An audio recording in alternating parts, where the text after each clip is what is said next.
I'm a Muslim. My father is a Muslim. My grandfather is a Muslim. All my family is Muslim. Sharia law, I've heard that mentioned. Sharia. Explain that to what Sharia is and so that Sharia, Muslims live by Sharia. Sharia is like the law, the Muslims' law. Yes, sir. It's the Muslims' law.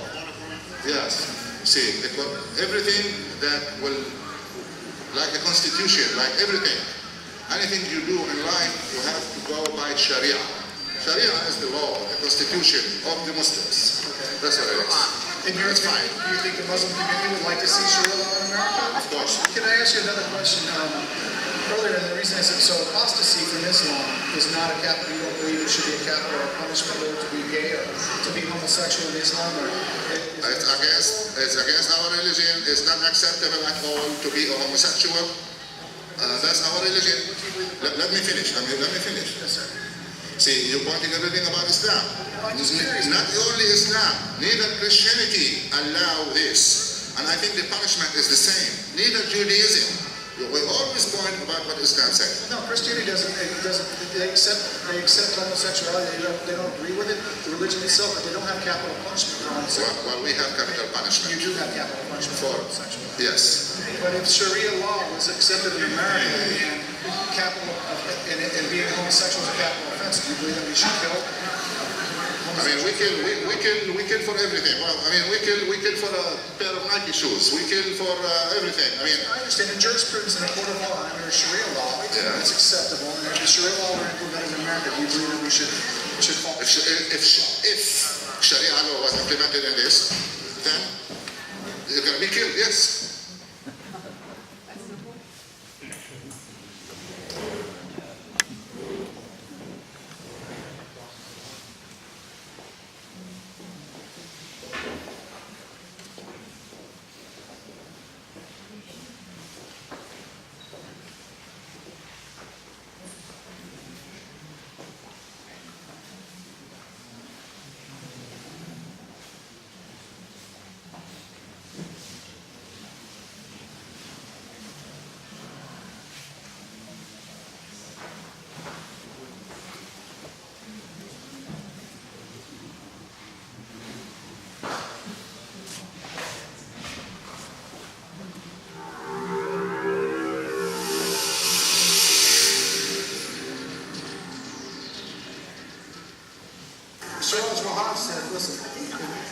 It says if Muslims were more clever politically, they would take over the United States and replace its constitutional government. This is the man you're seeing tonight. Listen to this, I don't have a problem with that.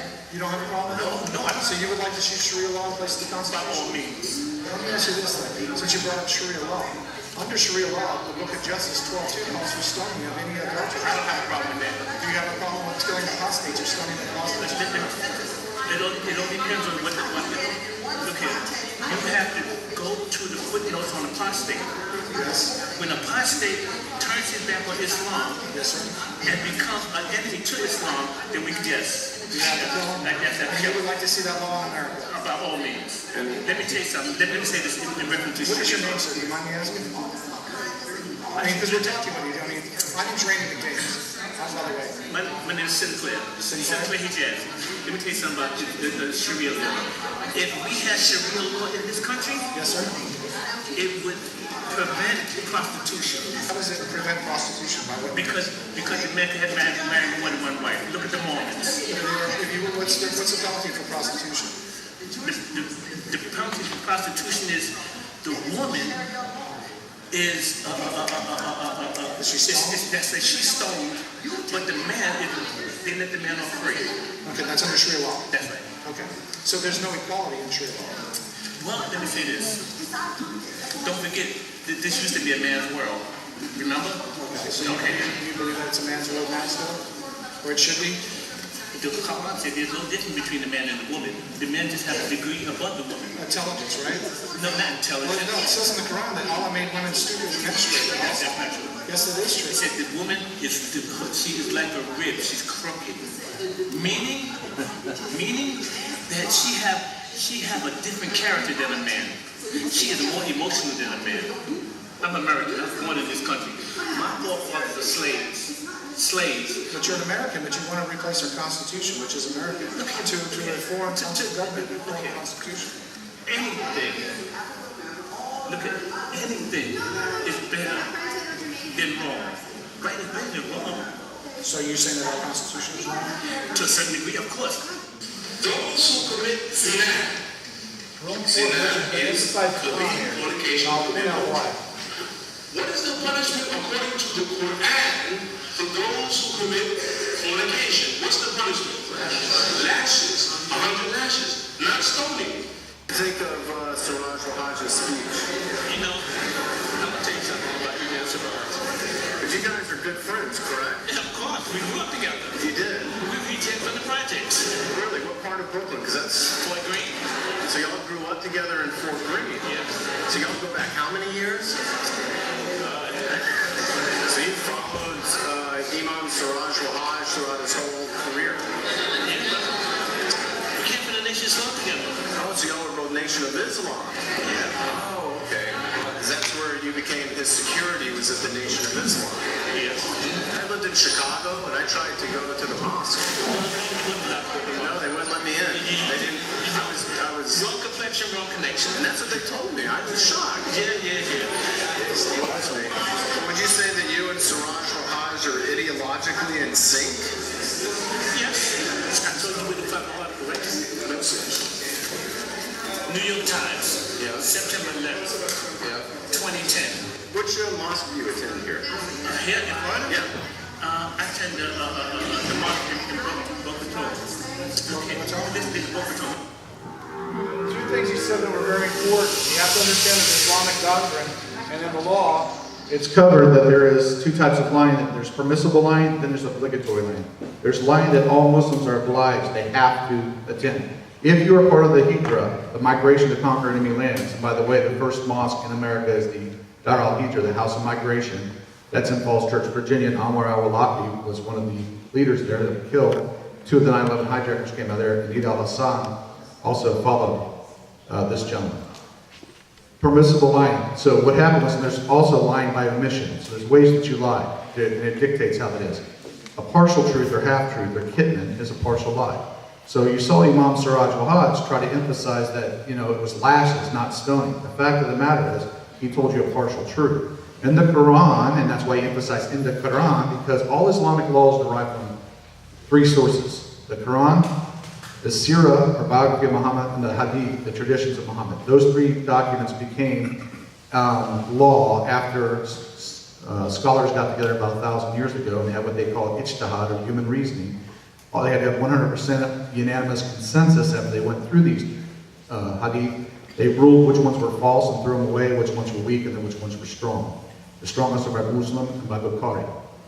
So this has all been done. The gates to ijtihad, or reform in Islam, has been closed for 1,000 years, and if you try to change the law, you become an apostate or enemy of Islam, as this gentleman just stated, which is a capital offense. So when he did that, he told a partial truth. Just as a lot of times Islamists will cite peaceful early verses in the Quran, like 2256, no compulsion of religion, or 109.6, do you religion to be mine, knowing in full that the later verses have abrogated or have authority over those early verses, like the final verse on religion, which is 839, fight and oppose all believers until all submit, and religion is only for Allah, meaning no tolerance. The last verse on warfare, 9:5, fight and kill disbelievers wherever you find them, lie in wait for them, beleaguer them, take them captive, and then harass them using every stratagem of war. So it's important to understand words have meanings, and not all Islam. Well, I deal with Islamists. I have Muslim friends. I have Muslims that come here, and I call them cultural Muslims, or Muslims in name only, kind of like our rhinos, because they don't adhere to all this. So this is not Meet Up Muslim Day, but the fact of the matter, you have to know that there are Islamists in this country, and the ones driving the train, the groups that our government's working for, are those groups in fact. And we know this because of documents that we've captured that were used in evidence in the largest terrorism finance trial in U.S. history, the Holy Land Foundation in 2008, and 246 defendants, and the main groups that our government, and some of the documents uncovered over 25 years, they had a list of the friends. Those same groups, the Islamic Society of North America, CARE, the Muslim Student Association, the North American Islamic Trust, or Bank for the Muslim Brotherhood, and others, are the primary groups that our government works with today, and why we are losing the war. Anyways, I want to thank you for the law. I didn't want to spend that much time on it because I really want to get into the outreach, but I think it was important to show you that there are people like this who want to replace our Constitution, and they're working aggressively every day to do just that. Thank you. Yes, Pam? What? The Democrats, I've been up to Tallahassee many times and talked to some of the Democrats, and they don't want this. The Democrats up in Tallahassee do not want to vote for this bill. What is their excuse for not wanting to vote for this law? Well, I'd say just look at the Democratic record. With few exceptions, I would call Democrats socialist or communist. Amen. Period. I can't say anything. They're enemies of the state. They do not believe in our form of government, and they want to replace our form of government in most cases. Most of them believe, they've gone so far left of center that they're now socialist. And many of our Republicans have gone left of center at this point, if you look at the scale. Very few of them are right of center. That's why we have 25 Tea Party senators and House members that are fighting with Cruz and Lee. All I can say is that we consistently allow the enemy to infiltrate into our education system, and over the years, that's where we've bred. We've allowed it to happen, and primarily through education. Yes.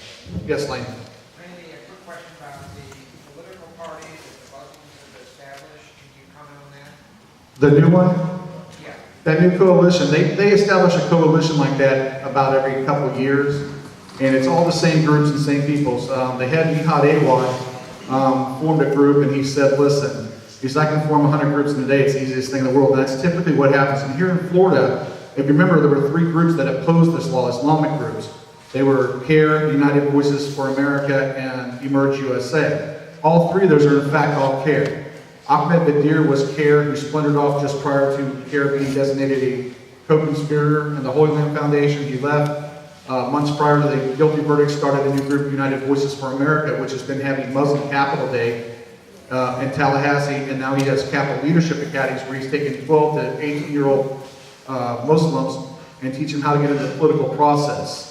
And that has spread in 2009 from Tallahassee to 2010 Tallahassee and Washington to 2011 Tallahassee, Washington, Missouri, and now it's in 25 states. I put it undercover into those 2 of those classes in 2010 and 11 with a group of my friends, and he ended up driving for Badir. Badir was on record saying, I want clean Muslims in office in the next 2 years, meaning no ties to the Muslim Brotherhood.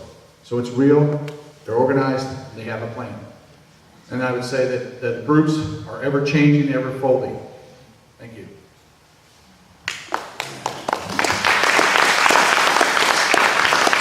All right, the next thing I want to get to, and how much time do I have, Catherine? You have 20 minutes. another 20 minutes. Perfect.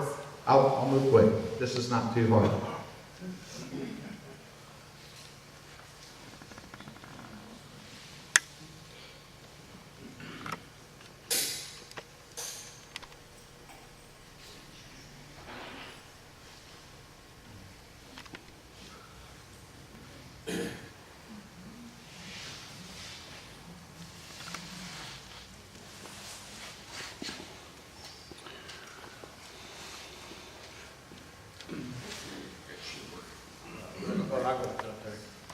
All right, the next thing I want to do is really talk about, I know that Catherine has me in minority outreach, and I know Dr. Youngblood, my pastor, spoke yesterday on church outreach. When I started with Act for America, we're a very small group. We don't have the numbers that the Tea Party has. We started about a year or 2 before the Tea Parties. And we've been able to get state legislation, over 22 state laws passed. We've gotten some federal laws passed, and we've got hundreds and hundreds of things overturned. We're pretty laser focused. And when the Tea Party started up, I'm a patriot, I consider myself, and I am a Tea Party member. I'm actually a member of probably several groups, and I speak to them. And I was probably one of the first people to jump over, and I understood that basically you guys were patriots. You understood the Constitution, and you were workers. You were going to get things done. So immediately I gravitated towards you folks and immersed myself with it. Matter of fact, most of my members were Tea Parties. Half my ACT chapter ended up going into the Tea Party. Some went, that was their hot button, they stayed with it. Some Tea Party members joined, and some of us just merged. We've been working pretty much back and forth ever since. The reason is because I look at casting seed on fertile ground. When I worked in, we work in the counterintelligence realm, you get dropped in enemy territory, you recruit the population, you work, you get the tribal chiefs, and you get things done, and that's how you kind of change things. You guys are doing just that. And so my job, I look at, is not building a chapter for Act for America. I really have spent very little time doing that. I spend almost all my time speaking to groups like you because why reinvent the wheel? You have the workers. All I've got to do is give you the information. These are bills that are important. These are things that are important. These are things that we need to impact in our legislation. You guys are doing it. So God bless you for doing that and being here. What I saw a couple of years ago was that as much change that the Tea Party's impacted, we worked as hard as we could in 2012 to defeat Barack Hussein Obama. And we did all the robo-dialing we could. We knocked on all the doors. We had every patriotic group working as hard as they could. And yet we couldn't win. Why? And the reason is, you start looking at it, we are getting outgunned on the phones. While that's important, we need to be doing those robo-dialings. It's important. We're losing ground. The Democrats, basically 6.1%, I believe. Isn't it 6.1% that on the robo-dialings? I know that... I think it is 6%, Gary. Right on there? Robo-dials, 6%. Robo-dials are different. Yeah, but our outreach, our dialing. I think it was when you guys did the class for us in Jacksonville, I think it was like 6.1% or something like that. Dials are 4%, doors are 7%. Yeah. And so what it was breaking down, that it was about 40, on the 60% more Democrats gaining ground, where we were gaining 40. So we're still, even though we're gaining votes, we were gaining them at a lower level. I look at throwing seeds on fertile ground. We only have one demographic left that we can win. There's only one large demographic that showed up, and it showed up in 2010, and huge strides and gains were made. In fact, it says right here, in 2010 midterm elections, the New York Times identified 138 candidates for Congress with significant Tea Party support, and reported that all of them were running as Republicans. 129 were in the House and 9 in the Senate. 32% of the candidates were backed by the Tea Party and identified themselves as Tea Party members, and they won their primaries. Not all won their election, but most of them won the election, but they won the primaries. That was a result of your work. Oh, this is not working. Maybe I got to turn it on. An election in 2012, in the Senate, 16 Tea Party candidates, 4 won out. We didn't do quite as well, but we did well. But the real impact was the impact it had. Now, what you're looking at in 2010, and they've got some stats when the church showed up, and the church showed up in 2010, and we took huge ground in both the House, the Senate, and major laws were reversed in regards to family, in regards to Planned Parenthood, all over the country. There are a bunch of stats on that we'll get through. But what we're doing here is they're talking about how the Tea Party's focused, and how the focus has changed from no longer rising. The Tea Party is largely gone are the disorderly rallies and the colonial era costumes and fixations on fringe issues. Now, of course, this is a New York Times article, but what it says is the province of the president's birth certificate and stuff like that, instead they moved into organizations and networks and field operations that push Republicans towards more strident conservative positions and candidates, amen, while supplying ground troops across the country for candidates and big money conservative groups. They've started working with Americans for Prosperity and other groups.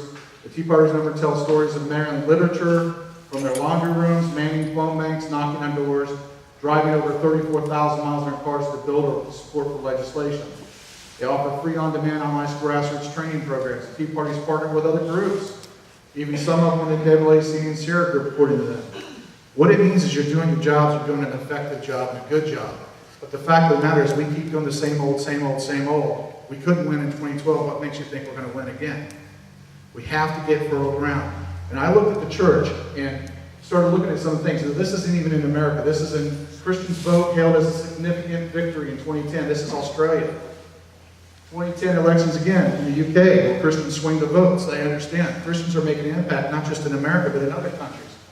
But here in America, white evangelical Christians comprise 30% of all voters. 1/3 almost of all the voters are Christians. They're not showing up. 52 and voted 78% in favor of the GOP. So almost 80% of the Christian vote. We don't have to educate these people. We just got to get them there. We just got to get them registered. We just got to get them to polls. We don't have to educate. This really, in my opinion, is where our grassroots effort needs to be held between now and the next election. And if you look at this, 52% of all the Tea Party supporters are born-again evangelical Christians. So half of your group at least, and I think it's a higher number, to be honest with you. But half of all the people that I talk to, whether we're Republicans, whether we're Tea Party, whether it's the Kiwanis Club, claim to be Christians, and we're putting our grassroots efforts and we're casting our seeds on not as fertile ground. I mean, you can cast on stone, we're not going there, we're doing pretty good. But I think we can cast on more fertile ground. I think we need to refocus our efforts to this group that all we've really got to do is get voter tables in the churches, get people registered, and then get them to the polls and help get them there. That's my contention. This one talks about, according to the Post, by opinion polls, the Faith and Freedom Coalition, the largest single constituency in the electorate in 2010 midterm election was self-identified evangelicals who comprised 29% of the vote, cast an astonishing 78% of the ballots for Republicans. So they're going to vote our way.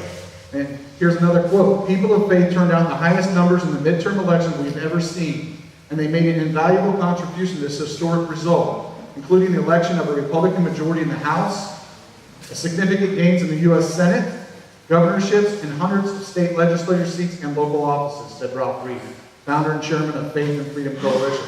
This survey, along with numerous exit polls, makes it clear that those who ignore and disregard social conservative voters and their issues do so at their own peril.